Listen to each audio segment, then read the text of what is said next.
Disclaimer. दोस्तों, मैं आप सभी को बता दूं, ये कहानी मेरे दोबारा एडिटिंग और अनुवादित है और यह कहानी पूरी तरह काल्पनिक है।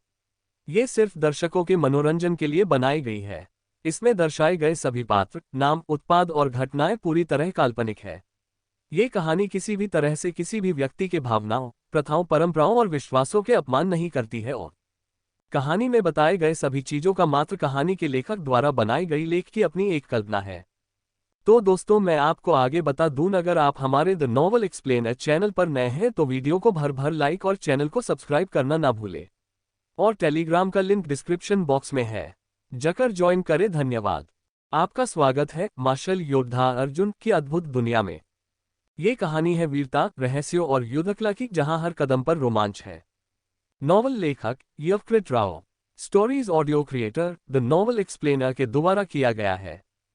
अगर आपको ताकत, युद्ध और रहस्य पसंद है तो ये कहानी आपके लिए है। वीडियो को लाइक करें, शेयर करें और कमेंट में अपनी राय जरूर दें। ऐसे ही शानदार कंटेंट के लिए चैनल को सब्सक्राइब करें और बेल आइकन दबाएं। मार्शल योद्धा अर्जुन, जहां हर योद्धा की तकदीर तलवार से लिखी जाती है। भव्य राव शाही महल हर तरफ शानदार टावरों से भरा हुआ था। मुख्य हॉल किंग राव टावर में स्थित था, जो आसमान में ऊंचा और शानदार दिख रहा था। इस समय सूरज पश्चिम में ढल रहा था और पूरा आकाश लाल रोशनी में नहा गया था।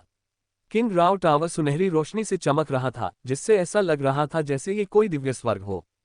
अर्जुन जब कानून प्रवर्तकों के साथ किंग राव टावर में प्रवेश करने वाला था, तब उसने चौहान परिवार का हवाई जहाज देखा।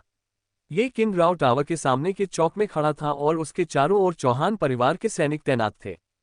ये सैनिक मजबूत और शक्तिशाली लग रहे थे। उनकी सांसें नियंत्रित थीं, जिससे उनकी असली ताकत का अंदाजा लगाना मुश्किल था। वे सभी बिना हिले डुले लकड़ी के खंभों की तरह खड़े थे। उन्होंने एक जैसी चौहान परिवार की वर्दी पहनी हुई थी, जिससे वे बहुत अनुशासित और प्रभावशाली लग रहे थे। जब अर्जुन और उसकी टोली वहां से गुजरी, तब भी वे सैनिक बिना किसी हलचल के सीधे देखते रहे। यह उनके कड़े अनुशासन को दर्शाता था। अर्जुन ये देखकर हैरान रह गया। उसने अंदाजा लगाया कि ये सैनिक दिव्य शहर के प्रशिक्षकों से कमजोर नहीं थे। लेकिन दिव्य शहर में जब लोग इतनी ताकत तक पहुंचते तो उन्हें काफी आजादी और ऊंचा दर्जा मिल जाता था। परंतु चौहान परिवार में इतनी ताकत रखने के बावजूद लोग केवल सैनिक या गार्ड बन सकते थे। यह अंतर एक बड़े और छोटे संगठन के बीच का था। समान ताकत होने के बावजूद छोटे संगठनों में लोग आराम से रह सकते थे, लेकिन उन्हें कम संसाधन और अवसर मिलते थे। उनका दृष्टिकोण भी सीमित होता था। इसीलिए कुछ लोग बड़े संगठनों की सेवा करना पसंद करते थे, भले ही उन्हें एक सामान्य सैनिक बनना पड़े। चौहान परिवार की सैन्य शक्ति और अनुशासन सूरतगढ़ दिव्य साम्राज्य से कहीं अधिक मजबूत है, अर्जुन ने सोचा।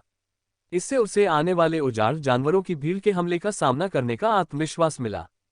जैसे ही उसने किंग राव टावर के दरवाजे से प्रवेश किया, उसे मुख्य हॉल में एक गंभीर वातावरण महसूस हुआ। फर्श पर विशेष रूप से उकेरी गई पत्थर की टाइलें बिछी थीं। ये पत्थर स्टील से भी अधिक कठोर थे और उनके सुंदर पैटर्न ने पूरे हॉल को भव्यता प्रदान की। अर्जुन ने देखा कि हॉल के अंदर एक युवक पारंपरिक वेशभूषा में खड़ा था। उसने हरे रंग के कपड़े पहने थे और सिर पर एक बंधा हुआ कपड़ा था। उसकी त्वचा गोरी और उसका माथा खुला हुआ था। उसके चेहरे पर एक स्वस्थ चमक थी। अर्जुन ने महसूस किया कि उस युवक की भौहों के बीच एक हल्की बैंगनी आभा थी। पूर्व दिशा से आने वाली बैंगनी आभा को जन्मजात शाही प्रतीक माना जाता था। इस युवक का पहनावा साधारण था, लेकिन उसकी सांसें गहरी और नियंत्रित थीं। उसमें कोई घमंड नहीं था, बल्कि वह बहुत विनम्र और मिलनसार लग रहा था। उस युवक के पास दो एल्डर्स बैठे थे, जिन्होंने सुनहरे वस्त्र पहने हुए थे। वे दोनों युवक के प्रति बहुत आदरभाव दिखा रहे थे। अर्जुन ने देखा कि ये दोनों एल्डर्स कुर्सी पर बैठे थे, लेकिन वे सिर्फ एक तिहाई सीट पर बैठे थे। उनकी पीठ सीधी थी, जो विनम्रता का संकेत था। अर्जुन इन दोनों एल्डर्स को नहीं पहचानता था, लेकिन उनमें से एक ने सोने का अजगर वस्त्र पहना हुआ था, जिससे अर्जुन समझ गया कि वह कौन था। सोने का अजगर असल में अजगर था, लेकिन ये ड्रैगन जैसा दिखता था। इसमें 4 पंजे थे, जो एक असली ड्रैगन से एक पंजा कम था। सूरतगढ़ दिव्य साम्राज्य में केवल वही लोग 4 पंजों वाले सुनहरे अजगर वस्त्र पहन सकते थे, जिन्हें राजा की उपाधि प्राप्त होती थी। उदाहरण के लिए महिमा तंवर के पिता डिफेंडर ड्यूक थे, जो कि राजा की उपाधि से एक स्तर नीचे था, इसलिए वह ये वस्त्र नहीं पहन सकते थे। इसका मतलब ये हुआ कि वह सोने का अजगर वस्त्र पहने हुए एल्डर स्वयं राव परिवार के राजा थे। एक युवक को राव परिवार के राजा से इतना सम्मान मिलना ये साबित करता था कि वह चौहान परिवार का सदस्य था। और चौहान परिवार में भी उसकी स्थिति काफी ऊंची लग रही थी। अर्जुन ने देखा कि राव परिवार के राजा इस युवक को दिल से सम्मान दे रहे थे, न कि सिर्फ उसके परिवार के प्रभाव के कारण। महान हॉल में केवल 3 लोग कुर्सी पर बैठे थे, बाकी सभी खड़े थे।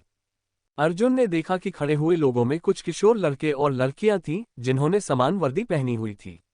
वे सभी चौहान परिवार के सदस्य थे और शायद उनके प्रतिभाशाली युवा योद्धा भी थे। इसके अलावा वहां कुछ वरिष्ठ अनुयायी और परिवार के सेनापति भी खड़े थे, लेकिन वे सभी हरे कपड़े पहने युवक को ही अपना नेता मान रहे थे। युवा मास्टर शौर्य, ये हमारे सूरतगढ़ दिव्य साम्राज्य के युवा योद्धा हैं, कृपया इन्हें देखें, राव परिवार के राजा ने कहा। हरे वस्त्र पहने युवक ने लापरवाही से सभी पर नजर डाली और उसकी नजर थोड़ी देर के लिए अर्जुन पर ठहर गई। बुरा नहीं है, युवा मास्टर शौर्य हल्का सा मुस्कुराए और सिर हिलाया। जब एक देश पर संकट आता है तो इस कठिन समय में जन्म लेना दुर्भाग्यपूर्ण लगता है, लेकिन यह एक अवसर भी हो सकता है। अगर तुम सब इस संकट से बच गए तो ये तुम्हारे लिए एक बड़ा सौभाग्य होगा। इसे अच्छी तरह से उपयोग करना, शौर्य ने कहा। उनकी आवाज एक शक्तिशाली झरने जैसी थी, जिसने सूरतगढ़ दिव्य साम्राज्य के सभी युवा योद्धाओं को गर्व की अनुभूति दी। इन दिनों इन युवाओं को धीरे धीरे एहसास हो रहा था कि दुनिया कितनी विशाल थी। वे अब तक एक छोटे कोने में सीमित थे और उनका दृष्टिकोण भी सीमित था। असल में इतने ऊंचे दर्जे के व्यक्ति के लिए यंग मास्टर शौर्य को एक छोटे देश के प्रतिभाशाली लोगों की परवाह नहीं करनी चाहिए थी, क्योंकि वे उसके लिए कुछ भी नहीं थे। लेकिन हैरानी की बात थी कि उन्होंने उनकी अच्छी सराहना की, जिससे वे सभी उत्साहित महसूस करने लगे। ये यंग मास्टर शौर्य कितने विनम्र लगते हैं। हाँ, मैंने नहीं सोचा था कि वे हमें प्रोत्साहित करेंगे। ये कितनी खुशी की बात है। कुछ युवा आपस में युआनची के माध्यम से बातचीत करने लगे। कुछ युवा लड़कियां तो यंग मास्टर शौर्य को देखकर प्रभावित और आकर्षित भी हो गईं। एक शक्तिशाली परिवार से आने वाले इस अद्भुत और शक्तिशाली युवक ने अपनी बातों से लड़कियों का दिल जीत लिया था। मेरे राव शाही निवास के परिवार सेनापति, सूरतगढ़ दिव्य साम्राज्य के ऋषि और सभी युवा प्रतिभाशाली योद्धा यंग मास्टर शौर्य के आदेशों का पालन करेंगे, राव परिवार के राजा ने सम्मानपूर्वक कहा। इस समय सूरतगढ़ दिव्य साम्राज्य संघर्ष कर रहा था, इसलिए स्वाभाविक रूप से वे चौहान परिवार से अच्छे संबंध रखना चाहते थे, जो उनके लिए एक जीवन रक्षक तिनके के समान था। अच्छा, यंग मास्टर शौर्य ने हल्की आवाज में कहा, मेरा चौहान परिवार सूरतगढ़ दिव्य साम्राज्य में 2 कारणों से आया है। पहला, शेफर्ड बॉय द्वारा लाई गई जानवरों की सेना को खत्म करना और उससे बदला लेना। दूसरा, सूरतगढ़ दिव्य साम्राज्य से कुछ विशेष मामलों पर चर्चा करना। इतना कहकर यंग मास्टर शौर्य ने अपने दाएं हाथ को थोड़ा घुमाया और अचानक उनकी हथेली में एक लाल पत्थर प्रकट हुआ। उन्होंने इस रतन को अपने हाथ में पकड़ा और कमरे में मौजूद सभी लोगों की ओर घुमाया। ये पत्थर एक ऐसी रोशनी बिखेर रहा था जो देखने वालों को ड्रीमी अवस्था में डाल सकती थी। जो लोग इसे देखते वे ये भी महसूस नहीं कर पाते कि उनकी आत्मा इसमें खींच रही है। कई युवाओं को यह अनुभव हुआ और उन्होंने तुरंत अपनी नजरें हटा ली। यह क्या है? राव परिवार के राजा चौंक गए। उन्हें समझ नहीं आया कि यंग मास्टर शौर्य क्या कर रहे थे। ये उजाड़ दर्पण पत्थर है, यंग मास्टर शौर्य ने शांत स्वर में कहा। मानव जाति और उजाड़ जाति के लोग दिखने में समान होते हैं, बाहरी रूप से उन्हें अलग नहीं किया जा सकता। केवल यह उजाड़ दर्पण पत्थर ही उनकी असली पहचान बता सकता है। ये सुनिश्चित करने के लिए कि हमारे बीच कोई उजाड़ जाति का जासूस न हो, मैं इसका उपयोग कर रहा हूं। ये सुनकर राव परिवार के राजा का चेहरा बदल गया। उन्होंने हल्की मुस्कान के साथ कहा, यह कैसे संभव हो सकता है? मेरा झुंझुनू राज्य शहर दिव्य जंगल से बहुत दूर है। इसके अलावा ये सभी दिव्य शहर द्वारा प्रशिक्षित प्रतिभाएं हैं। हमें उनके बारे में सब पता है। वे उजाड़ जाति के नहीं हो सकते। नहीं हो सकते। यंग मास्टर शौर्य हल्के से हंसे और बोले, आपने अब तक कितने उजाड़ जाति के लोगों से बातचीत की है? आप केवल अनुमान लगा रहे हैं। उजाड़ जाति बहुत चालाक, निर्दयी और हिंसक होती है। यहाँ आते समय मैंने पुष्टि की है कि झुंझुनू राज्य शहर में 1 से अधिक उजाड़ जाति के सदस्य मौजूद हैं। मेरा मानना है कि सूरतगढ़ दिव्य साम्राज्य को नष्ट करने की योजना उजाड़ जाति ने बहुत पहले से बनाई होगी। कई वर्षों पहले उन्होंने अपने जासूसों को भेजा होगा जो तासूरतगढ़ दिव्य साम्राज्य के हर कोने में घुस चुके होंगे। यह यंग मास्टर शौर्य की यह बात सुनकर सभी लोग एक दूसरे को देखने लगे। क्या सच में सूरतगढ़ दिव्य साम्राज्य में उजाड़ जाति के जासूस घुस चुके थे? और इतने सारे? अब तक वे केवल शेफर्ड बॉय को ही उजाड़ जाति के रूप में जानते थे। उनके लिए उजाड़ जाति का मतलब था शक्ति, रहस्य, क्रूरता और रक्तपात। लेकिन यंग मास्टर शौर्य अचानक गंभीर हो गए। मुझे ये समझ नहीं आ रहा कि शेफर्ड बॉय की इतनी शक्ति होने के बावजूद उसने सूरतगढ़ दिव्य साम्राज्य पर हमला करने के लिए पहले से जासूस क्यों भेजे। मुझे लगता है कि उसका असली उद्देश्य कुछ और ही है। ये कहकर यंग मास्टर शौर्य सोच में पड़ गए। अर्जुन भी ये सुनकर गहराई से सोचने लगा। जब वह दिव्य शहर में था तब उसने अपनी आंखों से देखा था कि शेफर्ड बॉय ने कैसे विशाल जानवरों की सेना को शहर पर हमला करने के लिए भेजा था। उस समय शेफर्ड बॉय ने कहा था, मुझे कुछ करना है। मैं वास्तव में सूरतगढ़ दिव्य साम्राज्य को नष्ट नहीं करना चाहता, लेकिन ये देश मेरे काम में बाधा बन रहा है, इसलिए मुझे इसे खत्म करना पड़ेगा। यंग मास्टर शौर्य ने केवल छोटे छोटे सुरागों से इस नतीजे तक पहुंचकर साबित कर दिया कि वे कितने चतुर और सक्षम हैं। यंग मास्टर शौर्य ने आगे कहा, सुनो, उजाड़ जाति का खून चांदी के रंग का होता है। अगर तुम किसी को चांदी के रंग के खून के साथ देखो तो तुरंत मुझे सूचना दो। उजाड़ जाति बाहर से तो मनुष्यों जैसी दिखती है, लेकिन असल में वे मनुष्य नहीं हैं। वे वास्तव में जंगली जानवरों की तरह होते हैं। उनकी प्रकृति ही निर्दयी और हिंसक होती है। वे दया का कोई भाव नहीं रखते। उनके लिए मनुष्यों की हत्या करना वैसा ही है जैसे घास काटना। इसलिए उजाड़ जाति को इंसान मत समझो। मानव जाति और उजाड़ जाति एक दूसरे के जन्मजात दुश्मन हैं, ठीक वैसे ही जैसे मनुष्य और जंगली जानवर। हम कभी भी एक साथ नहीं रह सकते। उजाड़ जाति के उच्च श्रेणी के योद्धाओं का खून बहुत कीमती होता है। ये प्राचीन जानवरों के खून से भी ज्यादा शक्तिशाली होता है, और उससे भी ऊपर उजाड़ जाति के राजा का खून तो प्राचीन सच्चे जानवरों से भी श्रेष्ठ होता है। सबसे महत्वपूर्ण बात, उजाड़ जाति के खून की ऊर्जा को संभालना आसान होता है। ये प्राचीन उजाड़ जानवरों के खून की तरह शरीर को नुकसान नहीं पहुंचाता। अगर कोई भी उजाड़ जाति के सदस्य को पकड़ने या मारने में मदद करता है तो मैं उसे उजाड़ जाति के खून का एक भाग दूंगा। इसलिए मैंने पहले ही कहा था कि यह युद्ध तुम्हारे लिए एक बड़ा अवसर हो सकता है। अब तुम समझ गए होंगे कि क्यों। यंग मास्टर शौर्य की बात सुनकर सभी युवा योद्धा रोमांचित हो उठे। ठीक है, आज के लिए इतना ही। हमारे बीच कोई जासूस नहीं है।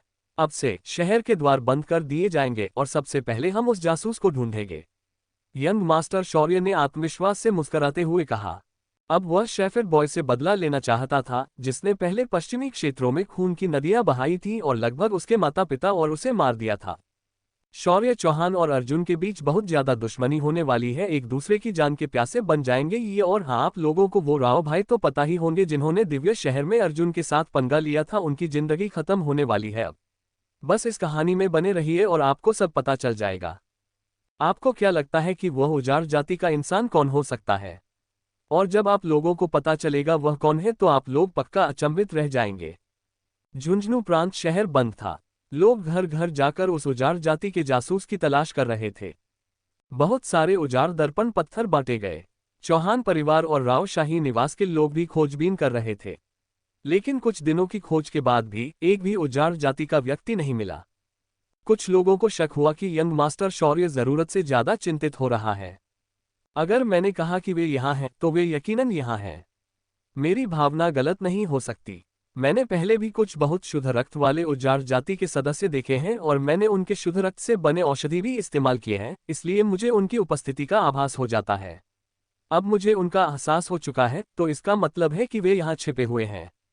खोज जारी रखो। शौर्य चौहान को अपने फैसले पर पूरा भरोसा था। उजाड़ दर्पण पत्थर सब कुछ नहीं देख सकती थी। अगर उजाड़ जाति के किसी सदस्य की शक्ति एक निश्चित स्तर तक पहुंच जाती तो वे अपनी उपस्थिति छिपा सकते थे। इसलिए यह आश्चर्य की बात नहीं थी कि उजाड़ दर्पण पत्थर कुछ भी पता नहीं कर पा रहा था। और उजाड़ जाति का खून जितना ज्यादा शुद्ध होता उतना ही कीमती होता। इस बार चौहान परिवार ने कई बड़े योद्धा भेजे थे।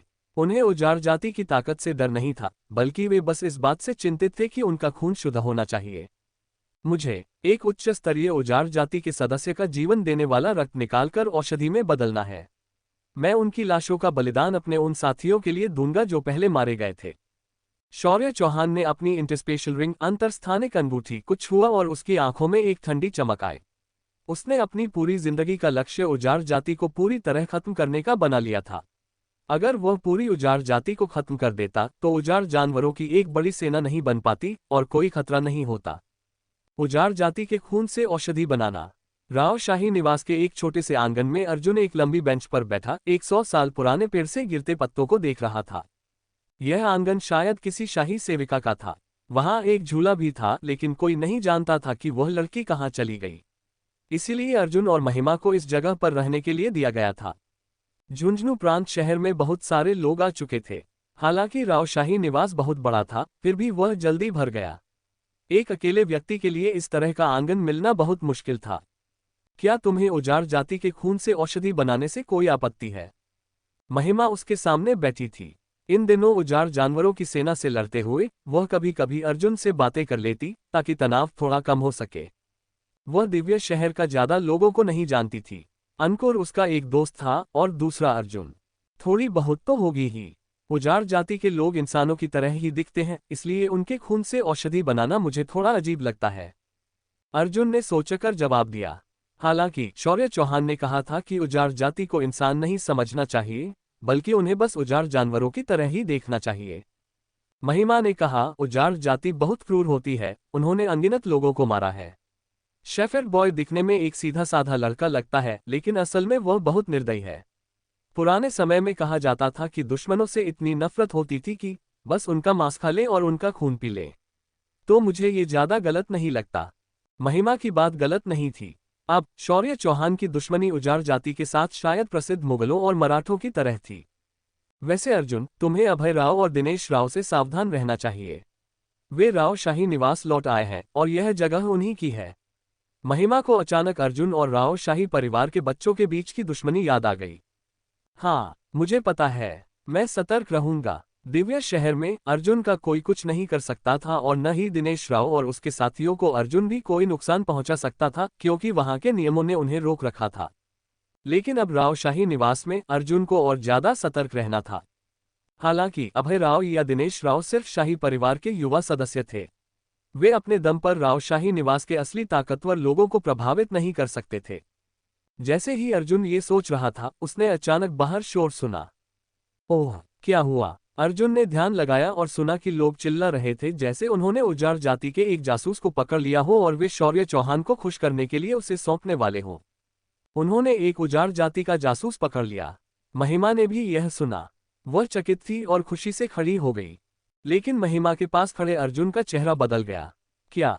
अचानक उसका शरीर बिजली की तरह चमका और वह आंगन से बाहर दौड़ पड़ा। यह उजाड़ जाति का जासूस है। यह इतना कमजोर कैसे हो सकता है? क्या युवा स्वामी शौर्य ने नहीं कहा था कि उजाड़ जाति के जासूस बहुत ताकतवर होते हैं? हाँ, परवाह करने की जरूरत नहीं। उजाड़ दर्पण पत्थर इतनी तेज चमक रहा है, इसका मतलब है कि यह गलत नहीं हो सकता। जल्दी से खबर भेज दो। दो राव शाही निवास के गार्ड खड़े थे। उनमें से एक ने एक वॉइस ट्रांसमिशन चार्म जलाया और तुरंत जानकारी भेज दी। ये सब अर्जुन के छोटे आंगन से सिर्फ 100 मीटर दूर हुआ था, इसलिए वह बिजली की गति से वहां पहुंचा। और जो उसने देखा, उससे वह स्तब्ध रह गया। दो मजबूत और लंबे चौड़े गार्ड एक हरी पोशाक पहनी लड़की को घेर कर खड़े थे। वह उसकी बहन आरती थी। बहन आरती, ये कैसे हो सकता है? अर्जुन का दिल एक पल के लिए रुक गया। उसे अपनी आंखों पर विश्वास नहीं हुआ। मैं उजाड़ जाति की जासूस नहीं हूं, मैं नहीं हूं। आरती दीवार के कोने में सिकुड़कर बैठी थी। उसके पास एक टोकरी पड़ी थी जो गिर गई थी। उसमें रखी सब्जियां और अंडे जमीन पर बिखरे हुए थे। असल में वह राव शाही निवास में खाना बनाने के लिए सामान लेने गई थी, ताकि अर्जुन के लिए भोजन तैयार कर सके। लेकिन तभी इन दो गार्डों ने उसे रोक लिया। उनके उजाड़ दर्पण पत्थर ने लाल चमक दिखाए और उन्होंने जोर देकर कहा कि वह एक उजाड़ जाति की जासूस थी। तुम बहुत अच्छा नाटक कर रही हो, एक गार्ड हंसते हुए बोला। वह सूरतगढ़ दिव्य साम्राज्य का योद्धा था और वह उजाड़ जाति से नफरत करता था। अगर उजाड़ जाति न होती तो हम इतनी बुरी हालत में न होते। अब देखता हूं तुम कब तक नाटक करती रहोगी। एक गार्ड ने अपना हाथ उठाया और आरती के गाल पर जोरदार थप्पड़ मारने के लिए बढ़ाया। उस गार्ड की शक्ति यूएन फाउंडेशन स्तर में थी। उसकी यह एक थप्पड़ इतनी शक्तिशाली थी कि एक बड़ा पेड़ गिर सकता था। आरती डर और निराशा से भर गई। उसने अपनी आंखें बंद कर ली और खुद को बचाने के लिए सिकुड़ गई। रुक जाओ! अचानक अर्जुन बिजली की तरह चमका और गार्ड के पास पहुंचा। उसने गार्ड का हाथ कसकर पकड़ लिया। तुम क्या कर रहे हो? हाल ही में अर्जुन ने यूएन फाउंडेशन स्तर में कदम रखा था और उसकी शक्ति उसी स्तर के योद्धाओं से कहीं ज्यादा थी। उसकी पकड़ इतनी मजबूत थी कि गार्ड को दर्द होने लगा। उसने खुद को छुड़ाने की कोशिश की, लेकिन अर्जुन का हाथ लोहे की पकड़ की तरह था। जितना वह छूटने की कोशिश करता, उतना ही उसका दर्द बढ़ता। गार्ड डर गया और डरते हुए बोला, कहीं तुम एक उजाड़ जाति की जासूस की रक्षा करने की कोशिश तो नहीं कर रहे? अर्जुन। आरती ने अपनी आंखें खोली और उसने देखा कि अर्जुन उसके सामने खड़ा था। वह खुशी से रो पड़ी। अर्जुन, मैं जासूस नहीं हूँ, सच में नहीं हूँ। आरती की आवाज हल्के से कांप रही थी। वह एक साधारण लड़की थी। वह तो सिर्फ कुछ सामान लेने गई थी, लेकिन अचानक इस मुसीबत में फंस गई। तुम अर्जुन हो। एक गार्ड ने अर्जुन को पहचान लिया। तो तुम अर्जुन हो। तो क्या हुआ अगर तुम अर्जुन हो? ये लड़की उजाड़ जाति की जासूस है। तुम इसे बचा नहीं सकते। हालांकि उसे अर्जुन की पहचान का अंदाजा था और उसे थोड़ा डर भी लग रहा था, लेकिन उसके गुस्से ने उसे बोलने पर मजबूर कर दिया क्योंकि उसकी कलाई में बहुत दर्द हो रहा था। अर्जुन ने आरती के सामने खड़े होकर उसे बचाया। उसका चेहरा गंभीर था। इसी समय महिमा भी वहां पहुंच गई। ये सब क्या हो रहा है? उसे पता था कि अर्जुन की एक नश्वर बहन है, लेकिन जब उसने वहां मौजूद लोगों की बातें सुनी तो उसे विश्वास नहीं हुआ कि अर्जुन की बहन उजाड़ जाति की हो सकती है। ये बहुत ही अजीब लग रहा था। हालांकि उसने दो गार्डों के हाथ में उजाड़ दर्पण पत्थर को चमकते देखा। पत्थर का रंग गहरे लाल था, जिसका मतलब था कि वहां कोई उजाड़ जाति का व्यक्ति मौजूद था। अर्जुन ने उजाड़ दर्पण पत्थर की ओर देखा और पाया कि उसकी लाल रोशनी बहुत तेज थी। वह चुपचाप खड़ा रहा, फिर उसने आरती की ओर देखा। बहन आरती। अर्जुन, मैं जासूस नहीं हूं। आरती ने अपने होंठ काटे। उसका चेहरा थोड़ा पीला पड़ गया था। आरती की चमकती आंखों में अर्जुन को अपनी परछाई दिखी। उसे पूरा यकीन था कि यह वही आरती थी जो उसके साथ बचपन से रही थी। वह कोई उजाड़ जाति का भेष बदला हुआ व्यक्ति नहीं हो सकती थी। उसने आरती का हाथ थाम लिया। वह अपनापन और प्यार महसूस कर सकता था। ये किसी अजनबी उजाड़ जाति के व्यक्ति से नहीं हो सकता था। यह मेरी बड़ी बहन है। अर्जुन ने दो गार्डों की ओर देखा और धीरे से कहा। अब तक वहां भीड़ इकट्ठी हो चुकी थी। कई लोग शोर सुनकर बाहर आ गए थे। इनमें से कई दिव्य शहर के प्रतिभाशाली युवा थे, जिनमें रुद्र और यश भी शामिल थे। राव शाही निवास के एक गार्ड ने अपनी घायल कलाई पकड़ते हुए आरती की ओर इशारा किया और जोर से कहा, हमने एक उजाड़ जाति की जासूस पकड़ी है। ये वही लड़की है। सबकी नजरें आरती पर टिक गईं। वह घबरा गई और थोड़ा पीछे हट गई। उसे अब तक समझ ही नहीं आया था कि आखिर यह सब कैसे हुआ। दो गुस्सैल दिखने वाले आदमी उसके चारों ओर लाल पत्थर घुमा रहे थे और कह रहे थे कि वह जासूस है। यह उजाड़ जाति से है। यश ने भौहें चढ़ाई और अर्जुन की ओर देखा। यश के लिए आरती कोई मायने नहीं रखती थी, लेकिन उसे अर्जुन के प्रति अपने रवैये के बारे में सोचना था। अर्जुन चुप था। वह जानता था कि आरती की असली पहचान रहस्यमयी थी। उसे नहीं पता था कि वह किस परिवार से थी। उसे सिर्फ इतना पता था कि वह किसी बड़े और प्रभावशाली परिवार से हो सकती थी। लेकिन उजाड़ जाति। अर्जुन ने बचपन से आरती के साथ बिताए पलों को याद किया और फिर सिर हिलाया। असंभव। क्लाउड विल्डरनेस जंगल में आरती ने उसे अपने बचपन के बारे में बताया था। हालांकि वह अपने बचपन की बहुत सी बातें भूल चुकी थी, फिर भी उसे कुछ यादें साफ थीं। वह इंसानों के समाज में रही थी। उसे पढ़ना लिखना आता था। उजाड़ जाति की जिंदगी इससे अलग थी। वे जंगली जानवरों के साथ रहते थे और उनकी भाषा भी अलग थी। इसके अलावा आरती को मानव भाषा आती थी और उसने ही अर्जुन को पढ़ना लिखना सिखाया था। अगर वह उजाड़ जाति से होती तो उसने बचपन से मानव भाषा क्यों सीखी होती? तुम कहते हो कि यह असंभव है, तो क्या सच में असंभव हो जाएगा? उस गार्ड ने कहा जिसकी कलाई अर्जुन ने पकड़ ली थी। उजाड़ दर्पण पत्थर कभी गलत नहीं होता। अगर किसी को शक है तो हम अभी इसे परख सकते हैं। पहले ही यंग मास्टर शौर्य ने कहा था कि उजाड़ जाति का खून चांदी जैसा होता है। तो चलो चाकू से इसका खून देख लेते हैं, ये लाल है या चांदी। उस गार्ड के इस सुझाव को सुनकर वहां मौजूद सभी लोग सहमत हो गए। सही बात है, खून का रंग देखना सबसे अच्छा तरीका है। सही कहा, खून की जांच ही काफी होगी, लोग कहने लगे। अर्जुन का दिल तेजी से धड़कने लगा। इस दुनिया में आने के बाद उसे इस शरीर की कोई यादें नहीं थीं। अर्जुन ने यहां आने के बाद से कभी भी जियांग शियाओरा को खून बहाते नहीं देखा था, इसलिए उसे नहीं पता था कि उसका खून किस रंग का था। अर्जुन, मैंने कभी नहीं सोचा था कि तुम्हें ऐसी स्थिति का सामना करना पड़ेगा। सच में मुझे तुम्हारे लिए बहुत अफसोस है। के एक मजाक उड़ाने वाली आवाज गूंजी। अर्जुन ने ऊपर देखा तो देखा कि बोलने वाला व्यक्ति अभय राव था। अभय राव और दिनेश राव दोनों भाई भीड़ में खड़े थे। वे राव शाही परिवार की नई पीढ़ी के सदस्य थे और यहाँ के मालिक थे।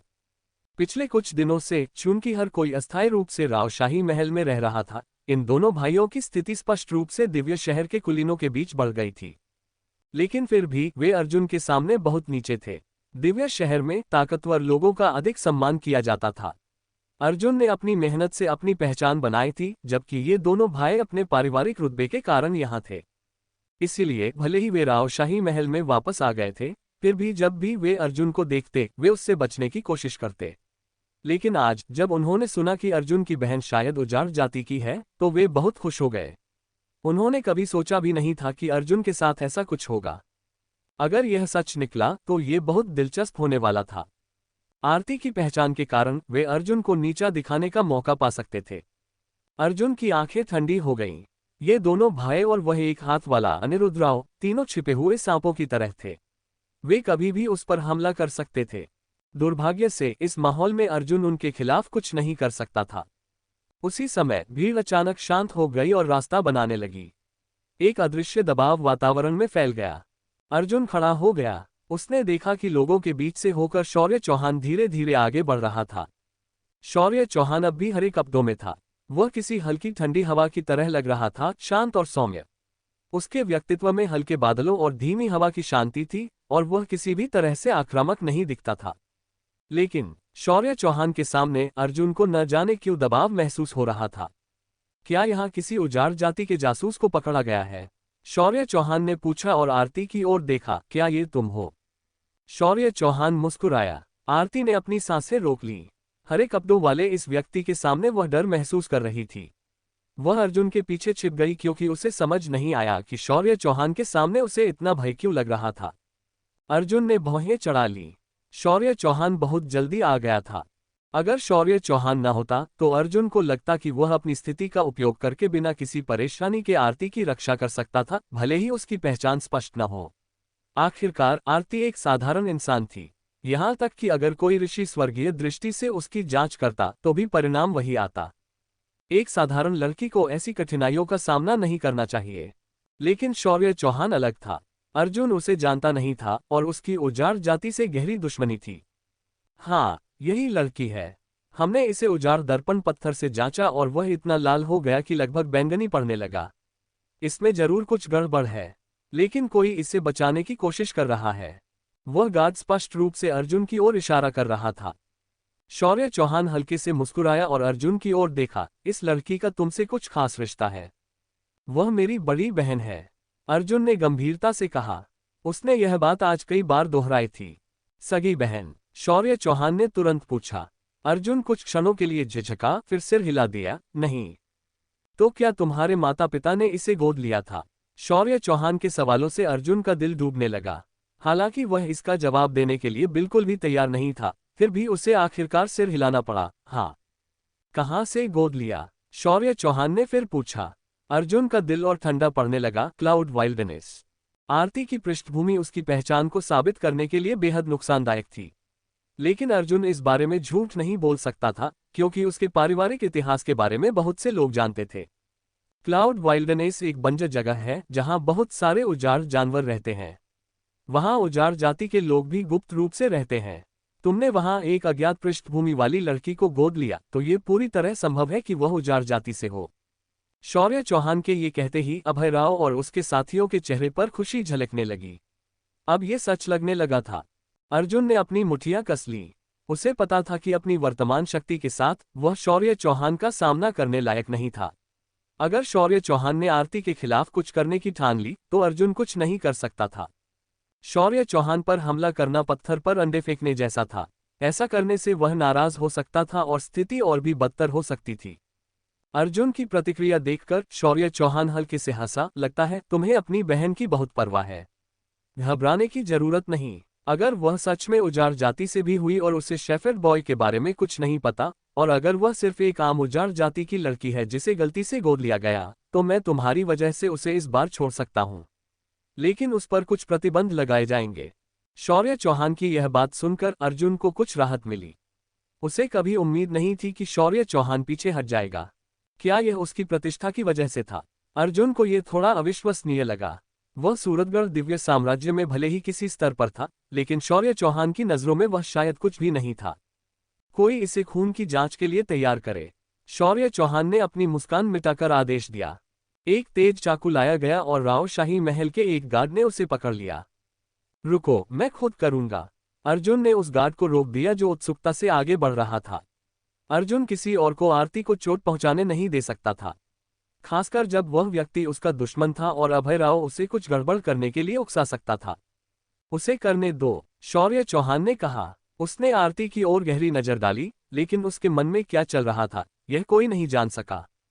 अर्जुन ने चाकू नहीं उठाया, बल्कि उसने आरती का हाथ पकड़ लिया। बहन, मैं ये करने जा रहा हूं, तुम्हें दर्द नहीं होगा? ठीक है, आरती ने सिर हिलाया। अर्जुन ने अपनी तर्जनी उंगली बढ़ाई और धीरे से आरती की हथेली पर स्पर्श किया। उसके युआन क्यूई आंतरिक ऊर्जा से बनाई गई चाकू जैसी धार अत्यंत तीक्ष्ण थी। आरती को लगभग कोई दर्द महसूस नहीं हुआ और उसकी हथेली पर एक छोटा सा कट बन गया। रक्त धीरे धीरे घाव से बाहर टपकने लगा। उसी क्षण अर्जुन ने सांस रोक ली। वह घातक चांदी के रंग के खून को देखने से बेहद डर रहा था। सभी की निगाहें आरती की हथेली पर टिक गईं। टप, एक रक्त की बूंद हरी पत्थर की सड़क पर गिरी। वह टूटकर बिखर गई और डूबते सूरज की रोशनी को परावर्तित करने लगी। वह एक लाल रंग के रत्न की भांति चमक रही थी। लाल रंग का खून। अर्जुन ने लंबी सांस छोड़ी। उसने कभी नहीं सोचा था कि रक्त का रंग इतना चमकदार और सुंदर लग सकता है। आरती आखिरकार उसकी बहन थी, न कि उजाड़ जाति की सदस्य। भले ही उसकी पहचान संदिग्ध लग रही थी, अर्जुन को अब इसकी परवाह नहीं थी। चाहे आरती का अतीत जो भी रहा हो, उसने केवल ये देखा था कि वे दोनों क्लाउड वाइल्डनेस में सबसे कठिन समय एक साथ गुजार चुके थे। उस रक्त संबंध से भी गहरा रिश्ता किसी और से तुलना नहीं कर सकता था। अब अर्जुन का कई बड़े लोगों से संबंध बन चुका था और वह सूरतगढ़ दिव्य साम्राज्य का एक प्रतिभाशाली योद्धा था। लेकिन अतीत में वो सिर्फ एक आम इंसान था, बल्कि उसे तो बोझ भी कहा जा सकता था। परंतु आरती ने उसे कभी नहीं छोड़ा।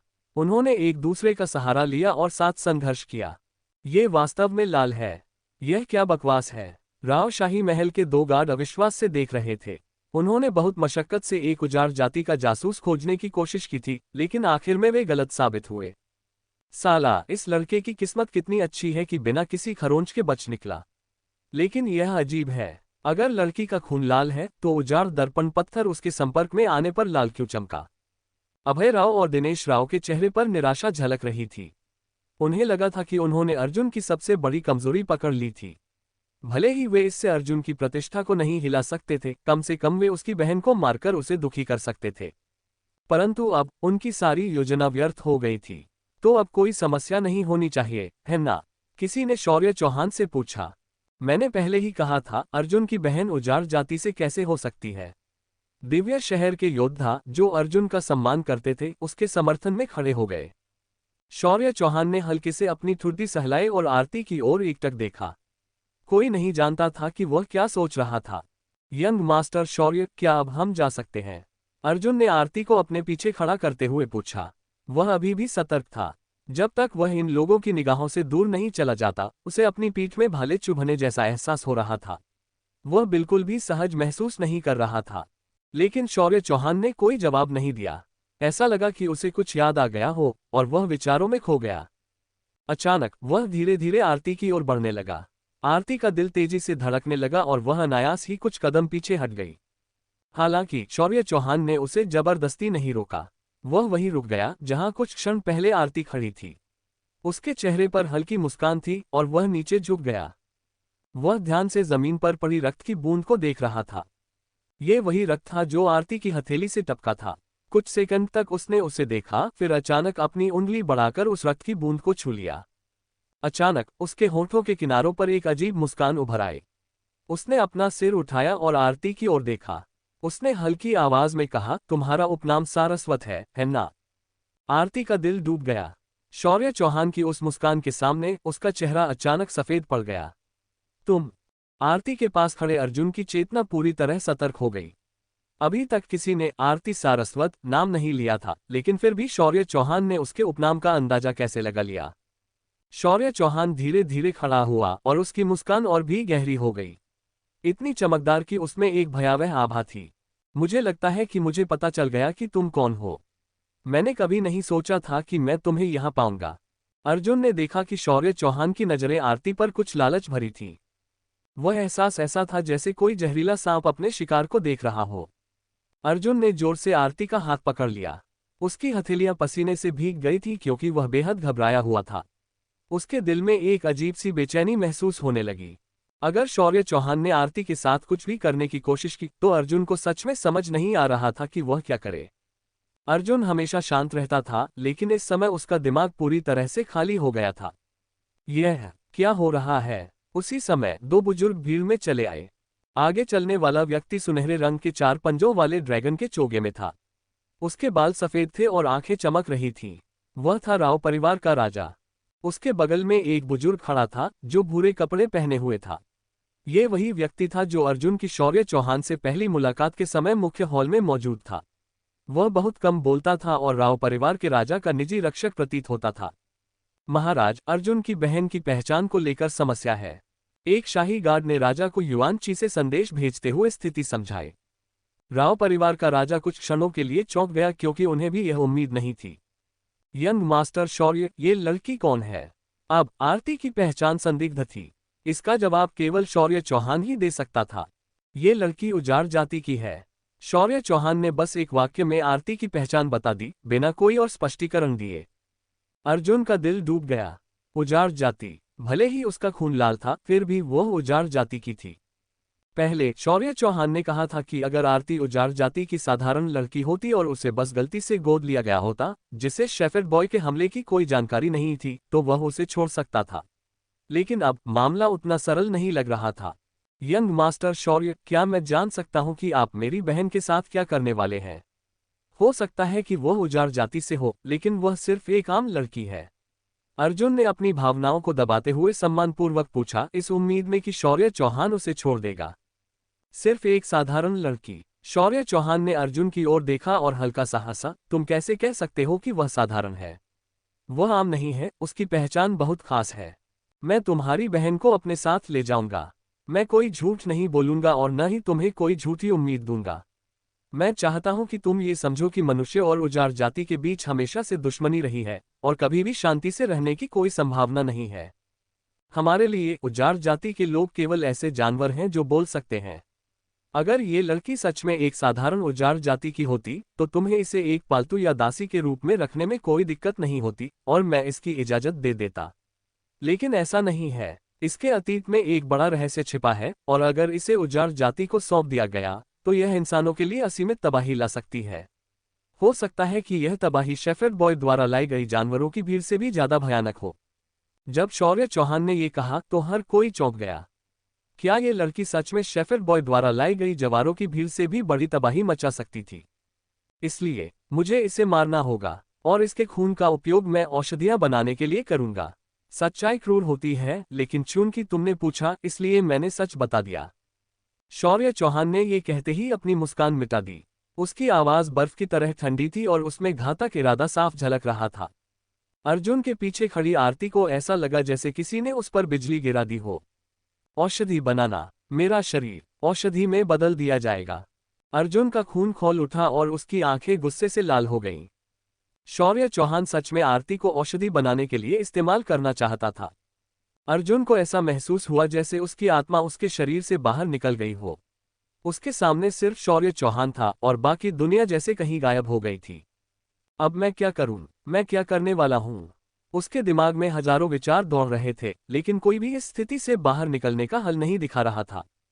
इसी समय शौर्य चौहान ने राव परिवार के राजा की ओर रुख किया और कहा, महाराज, आप सही समय पर आए हैं। क्या आपके महल में कोई औषधि प्रयोगशाला है? कृपया मुझे सबसे अच्छी प्रयोगशाला दे दीजिए। औषधि प्रयोगशाला? राजा ने मजबूरी में मुस्कान दी और अर्जुन की ओर एक नजर डाली। इस समय राजा बहुत उलझन में था। मामला इस हद तक कैसे पहुंच गया? भले ही उसे अर्जुन की परवाह न थी, लेकिन सूरतगढ़ दिव्य साम्राज्य के कई बड़े लोग अर्जुन को बहुत आशाजनक मानते थे। वे उम्मीद कर रहे थे कि अर्जुन सूरतगढ़ दिव्य साम्राज्य की किस्मत बदल सकता है। लेकिन अगर वह अभी शौर्य चौहान का समर्थन करता और अर्जुन की बहन को औषधि में बदलने देता, तो अर्जुन गुस्से में आकर कुछ अनहोनी कर सकता था और इसका सारा दोष अंततः उस पर ही आ सकता था। राजा के लिए कोई भी निर्णय लेना बहुत मुश्किल हो गया था। दादाजी, जब यंग मास्टर शौर्य ने औषधि प्रयोगशाला मांगी है तो हमें उन्हें एक देनी ही चाहिए। क्या हमारे महल में हर्बल रॉयल लैब नहीं है? उसमें पृथ्वी अग्नि भी है। पूरे सूरतगढ़ दिव्य साम्राज्य में केवल शाही राजधानी की ड्रैगन एलिक्सिर लैब ही इसके मुकाबले की है। राजा के पास खड़े दिनेश राव ने व्यंग्य भरे अंदाज में कहा। उसका दिल इतनी खुशी से भर गया कि मानो उसमें फूल खिल रहे हों। उसने जानबूझकर हर्बल रॉयल लैब की प्रशंसा बड़ा चढ़ाकर की ताकि कहीं शौर्य चौहान उसे नापसंद न कर दे। अगर अर्जुन की बहन को राव परिवार के महल की हर्बल रॉयल लैब में औषधि में बदल दिया जाता तो ये बहुत दिलचस्प होता। ये सोचते ही दिनेश राव ने अर्जुन की ओर देखा। उसने देखा कि अर्जुन ने अपने अंतरस्थानिक अंगूठी को छू रखा था। उसके माथे पर नसें उभर आई थीं, जिससे साफ था कि वह बेहद गुस्से में था। अर्जुन के इस हाव भाव को देखकर दिनेश राव के चेहरे पर चमक आ गई।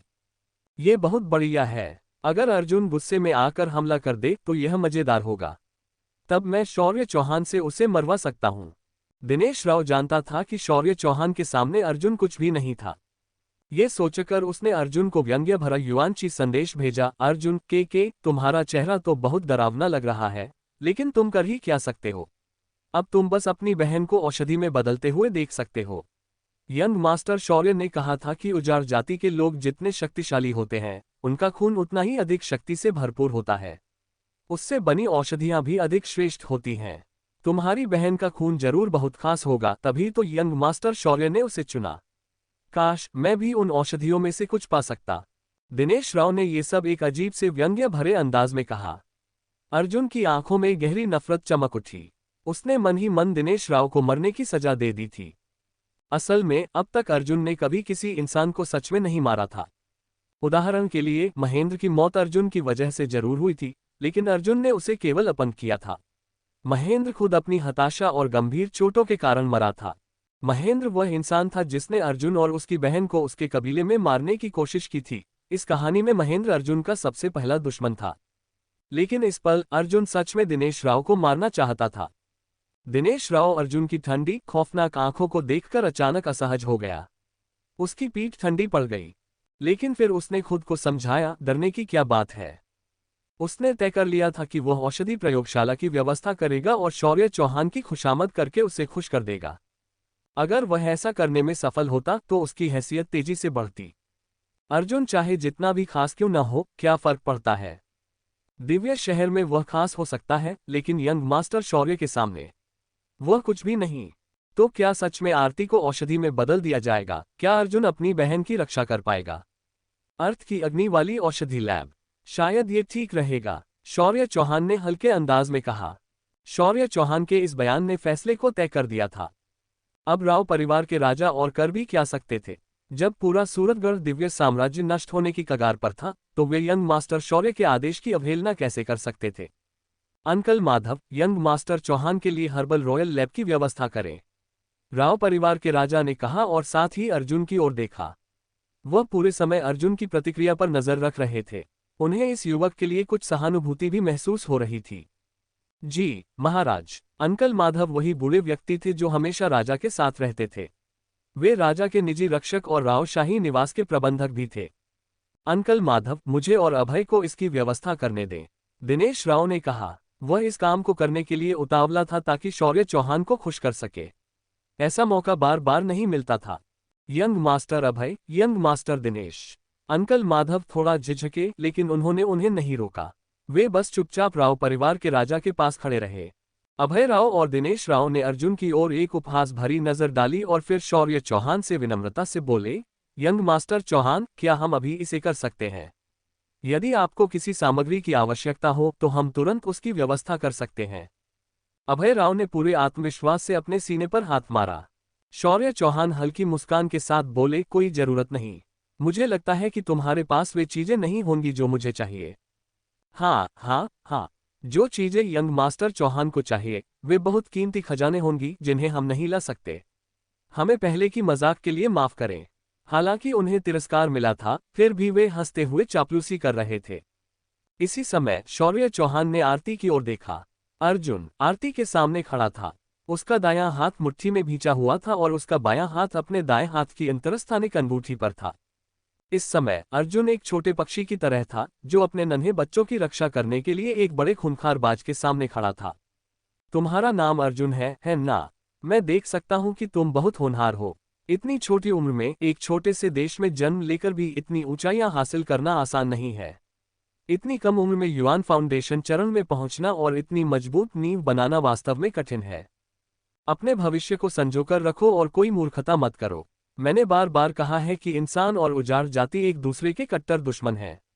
क्या तुमने नहीं देखा कि यह जानवरों की भीड़ का हमला कैसे शुरू हुआ? उजाड़ जाति को अपने लक्ष्यों को पूरा करने के लिए अरबों निर्दोष लोगों को मारने में भी कोई संकोच नहीं होता। तुम्हारी बहन का खून बहुत खास है।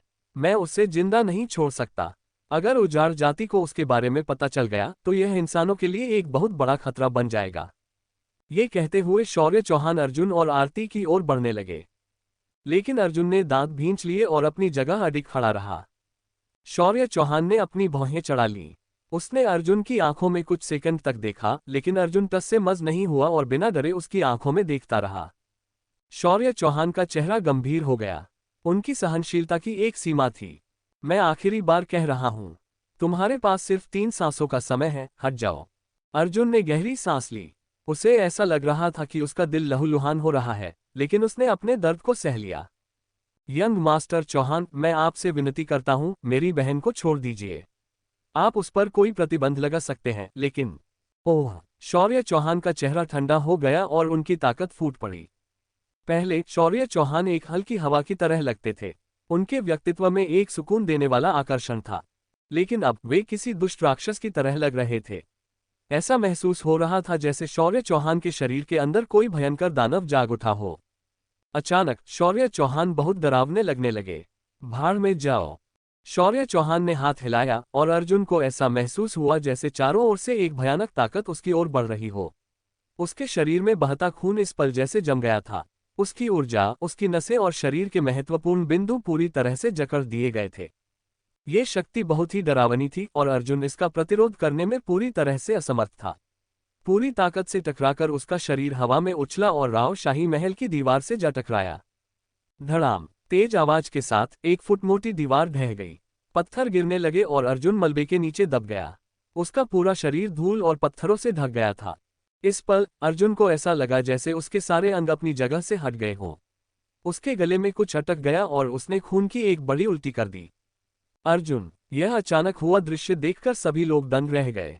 शौर्य चौहान के इस हमले के सामने शक्तिशाली अर्जुन किसी असहाय बच्चे की तरह लग रहा था। महिमा और उसके साथियों का दिल बैठ गया। वे अर्जुन को लेकर चिंतित थे। एक समझदार इंसान तब लड़ाई नहीं करता जब उसे पहले ही हार नजर आ रही हो। उन्हें डर था कि अर्जुन गुस्से में कोई बेवकूफ़ी न कर बैठे। लेकिन वहीं अभय राव, दिनेश राव और उनके साथी अब मुस्कुरा रहे थे। वाह! कमाल हो गया, बड़ा मजा आया। शौर्य चौहान ने ठंडी आवाज में कहा, मैंने तुम्हें इज्जत दी, लेकिन तुम्हें उसे स्वीकार करना नहीं आया। तुम खुद को समझते क्या हो? अगर मैं तुम्हें पसंद करता हूं, तो तुमसे अच्छी तरह बात कर सकता हूं, लेकिन अगर तुम मुझसे टकराने की कोशिश करोगे तो मैं तुम्हें एक चींटी की तरह कुचल सकता हूं। मैंने तुम्हें बार बार समझाया कि उजाड़ जाति से दूर रहो, लेकिन तुम बार बार मेरा विरोध कर रहे हो। क्या तुम्हें सच में लगा कि मैं इसे बार बार बर्दाश्त करूंगा? इस क्षण शौर्य चौहान की शख्सियत में एक राजसी आभा थी। वह बेहद डरावने लग रहे थे। वे ऐसे लग रहे थे जैसे किसी राजा ने जीवन और मृत्यु का फैसला करने का अधिकार अपने हाथों में लिया हो। एक पल वे दयालु थे और अगले ही पल वे क्रोध में हत्या करने को तैयार थे। उनकी मानसिकता को समझना कठिन था। मैं तुम्हें आखिरी बार चेतावनी दे रहा हूं, उजाड़ जाति से रिश्ता खत्म करो। अगर तुम ऐसा करते हो तो तुम इंसानों में से हो, लेकिन अगर नहीं किया तो मैं तुम्हें अपने हाथों से मार दूंगा। शौर्य चौहान के आखिरी शब्दों में हत्या की स्पष्ट मंशा झलक रही थी। अर्जुन! आरती दौड़कर मलबे के पास पहुंची और अर्जुन को उठाने लगी। इस समय अर्जुन के मुंह से लगातार खून बह रहा था। उसका खून धूल में मिलकर गहरा लाल सा हो गया था। अर्जुन को इस हालत में देखकर आरती का दिल टूट गया। उसने होंठ भींच लिए। इस स्थिति में वह कुछ भी नहीं कर सकती थी। उसने शौर्य चौहान की ओर देखा और रोते हुए कहा, लड़ाई मत करो, मैं तुम्हारे साथ चलूंगी।